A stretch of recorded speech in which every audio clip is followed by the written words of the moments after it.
Hello, my name is Clint Norlander. This is my visual presentation for the Python Fundamentals tutorial for the final in the class. So this is the main page for it. This is my welcome, and this is the basic code for it, really simple. And I'll go through each of the links. This is my email, the contact, everything that's asked for in there. Now, as I go over to the stacks, it's the first one that I chose to go over. I give a basic outline of what a stack is, and I start going through the different implementations and uses for a stack, mainly pop and push. And then I give a code that can also be copied and removed and put into other things. Really basic example, kind of based off of the ones that we did in class. Then I implement a stack as well, showing the same kind of idea from class, just making it really basic, naming everything really simply so it's easy to see what happens. If you run this in yours, you should be able to see the same outputs. I give the examples of what they should be. Then a couple applications of them. Then an example of being able to balance out your parentheses using stacks, kind of like similar to, again, what we did in the homework.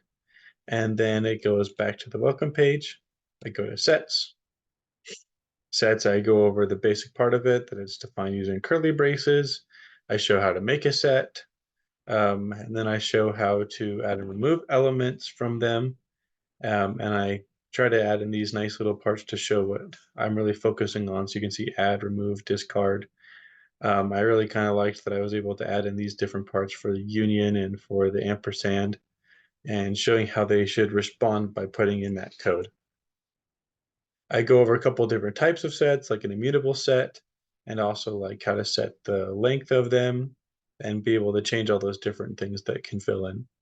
The last part I do is an application of the sets and show that you can do a set intersection by taking two of them and combining them and figuring out what's similar between them. Once again, similar to the homework that we did for that.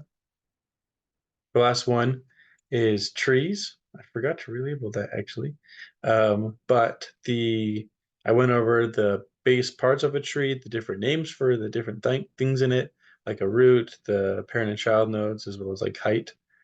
I gave a really simple example of a binary tree. Honestly, I probably should have updated that a little bit. But the other part is I went over how to traverse through a tree, and I think that this was kind of neat to add into here. And I added an in-order, pre-order, and post-order traversal. And I showed code of how to run through all of that. And then I also talked about binary search trees, similar to the one up on top, and showed how to run through a binary search tree with its if and elif statements. And then also how to be able to use a binary search tree and be able to do insertions at different spots. The last part I did was I used an application based off of data sets, specifically file systems, and then leaf nodes. And so when you do the leaf nodes, I went over how to do counting them. And it's really simple, but I think it's helpful to see these kind of things worked out. And if I go back to the welcome page, that's all the stuff in my fundamentals tutorial.